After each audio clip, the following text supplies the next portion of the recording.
What's happening, everybody? Welcome back to the channel. Welcome back to another WNBA video. We got 3 games on the slate for Friday, July 25th, but at the time of recording, we do only have 2 of the lines available.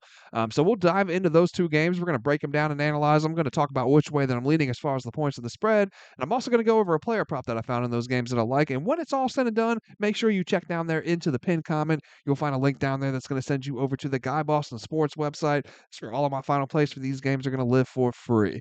Now, if that line becomes available in time for that, the Aces and the Lynx game, the Aces are on a back-to-back. That's, at the time of recording, that game is still live, on Thursday night between the Aces and the Fever. So, yeah, man, once that game ends, they'll probably drop a line. If I have some time, I will throw a video together for that one as well. It just might not be until tomorrow afternoon when I get off work, man. But, I do think I'm gonna have kind of a light day. Let me find some wood to knock on. I think I have a light day tomorrow at work, so it should be early afternoon that I'll be able to put a video together for that Aces and Lynx game. We'll do that separate. But yeah, man, let's go ahead and jump over there to the Guy Boston Sports website. We need to take a look back at Wednesday. Let's see what we took then and how that ended up going down. And on Wednesday, we just had the one game, the Atlanta Dream taking on the Phoenix Mercury, and we were on the wrong side of that, man. Laid the 6.5 points with the Mercury. They come out, they don't really play a lick of defense. They get ran up and down the court. The Dream smoke them by double digits, man. And the Dream do that in a bad spot situationally, right? Back to back, on the road. Yeah, man, it's just another case with the WNBA as it's been for much of the season, man, where, what should happen just is not happening. So 0-1 on the day, man. Another loss. It's frustrating, man. It's been a frustrating WNBA season for sure, but let's look to bounce back, man. Let's get back on the right side of things and get a little bit of momentum on our side. Smash that like button down there for me, guys, if you can, man. Hit subscribe if you have not already. Let's go ahead and jump into that first game that we got lines for 7:30 p.m. tip-off time. It's going to be the Phoenix Mercury taking on the New York Liberty. Liberty are laying either 5.5 or 6.5, depending on which book you're looking at. Total sitting at 169.5 right now. This is going to begin a 5-game road trip for Phoenix. They've lost 2 straight now by double digits. They come into this one at 15-8, 13-10 against the spread. They've gone 6-4 on the road so far, 5-5 to the number. Now, the Liberty, they are just about back to full strength, man, with just Naira Sabali on the injury report. She's going to be out for this one. And then Monique Akoa-Makane is as well for Phoenix as she's working herself back from that concussion. New York, man, they've won 4 straight, 5 of their last 6 to get back on track after some struggles, man. When Jones went down and then Phoenix was away for Eurobasket, New York, they're on a huge homestand right now. This is their 7th of 8 games in a row at Barclays. Man, this team at home, it's a different beast. I've been saying it. 16-6 overall on the year, 10-11 to the number, right? But at home, they sit at 8-4-1 against the spread. They are 11-2 straight up.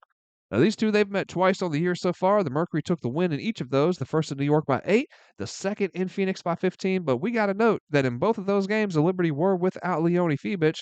And Jonquel Jones, she missed all but 8 minutes of action in those 2 games combined, getting hurt in one of them and missing the other entirely due to injury. So with each of them in the fold this time around, man, New York brings so much more size and length onto the court than in the previous 2 matches.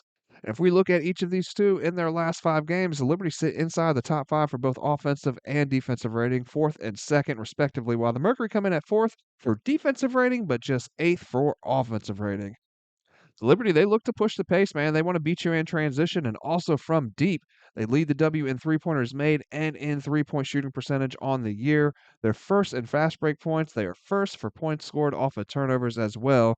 The Mercury, they are giving the ball up at the 4th lowest rate, allowing the 2nd fewest points off of turnovers, but they do sit middle of the pack at 7th in terms of fast break points allowed, and they are also 7th for three-pointers given up per game and 8th for three-point shooting percentage allowed.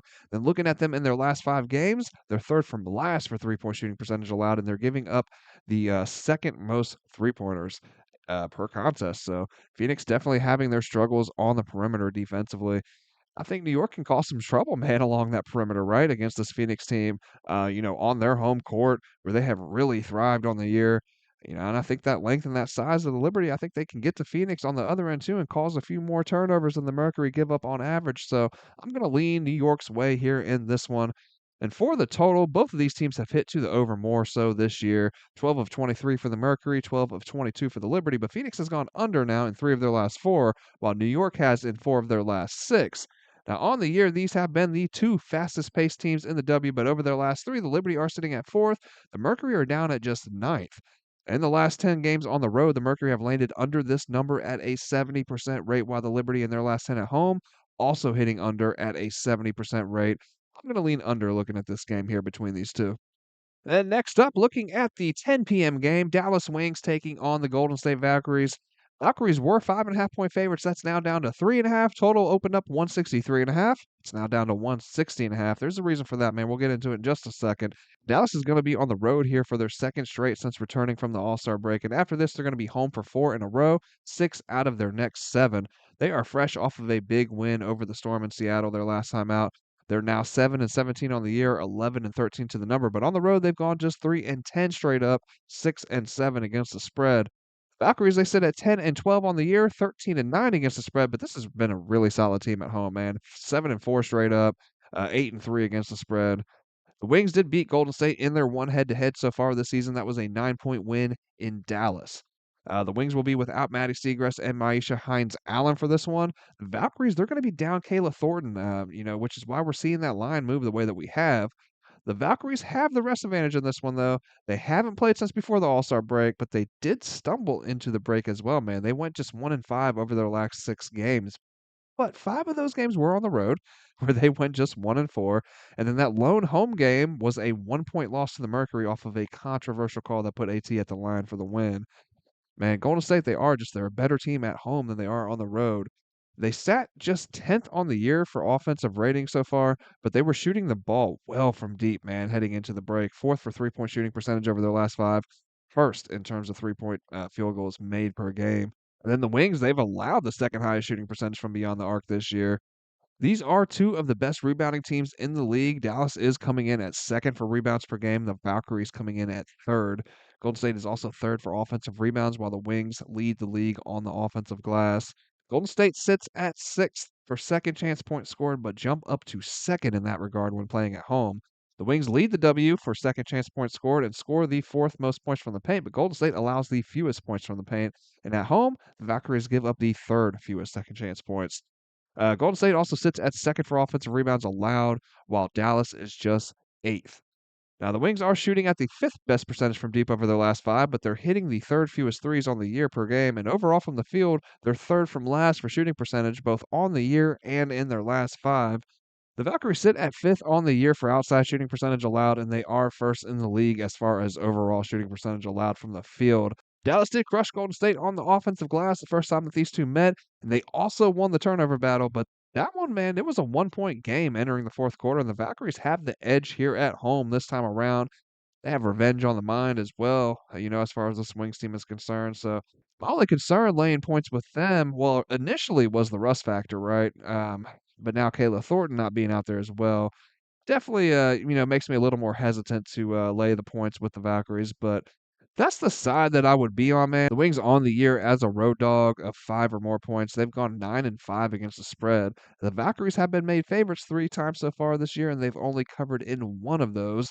Dallas shot 45% from the field and 43% from deep their last time out in Seattle, but I would expect some regression in that regard, man, and the Wings to potentially come out a little flat here in a potential letdown spot after that big win on the road over the Storm. So I'm gonna lean Golden State's way here on the side, man, but it's a slight lean. I'm not sure that I get there on the side in this game.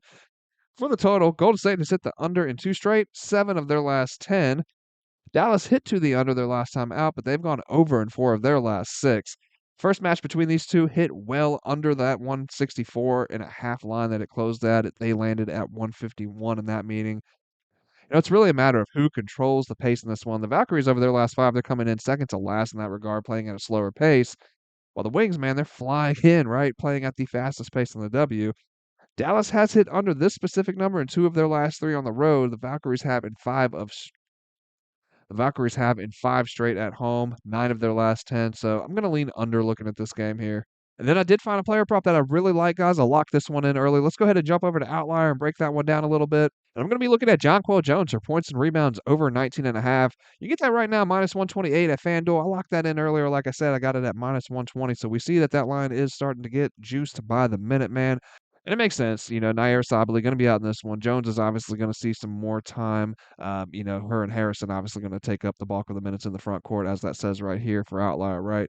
But you can see Jones, man, let's just look at her on the season. She's hitting at a 70% rate in the 10 games that she's played, right? Averaging 22 points plus rebounds. So getting up over that mark, giving us a little 2-point rebound cushion, right? But you look at the games that she didn't hit. Against Phoenix here, against Washington, she comes well beneath that number, right? And then over here, landing at 18, so just barely missing that clip that we need her to hit at. We scroll on down and look at those minutes. There's a reason why she didn't hit in those games, right? The Washington game, that Phoenix game, she got hurt in both of these games. She barely played. Just under 6 minutes there against the Mystics, just under 9 minutes here against the Mercury in this one. She's getting the minutes and she's out there on the court, chances are she's going to cash for us, right? All but one time. So if you look over here at the Mercury, man, sitting at dead last for rebounds allowed, right? Sitting at fifth for points allowed. Against that center position, they are sitting at second for points allowed, but they are still second to last in terms of rebounds given up. And then if we look at this insight from Outlier, we can see that she has exceeded this 19.5 points plus rebound mark in 11 of her last 12 games at home, averaging just under 24 points plus rebounds a game in those, hitting at a 92% rate. So we love to see that, man. So yeah, man, I like this one a lot. Jonquel Jones, you can get it right now, minus 128 over there at FanDuel. I'd lock it in now if you want it, man, because I feel like we're not going to get that 19.5 number for too much longer. It's probably going to go up to 20.5 if money keeps going in on her side, right on an over, right? Which I think it should, right? The numbers scream it. But hey, that's been the case this WNBA season. The numbers are screaming it. She's probably going to land at 4 points with 2 rebounds, right? Let's hope for the best, man. Let's hope for the best. And that is going to do it, man. Hope you guys enjoyed the video today. Hope you found the content helpful and useful. And if you did, please don't forget to smash that like button on your way out. Hit subscribe if you have not already. That's going to do it, man. Hope you guys all cash out. And I truly mean that. I know it's been a rough WNBA season, been a lot of ups and downs. I know that my picks have not been the greatest.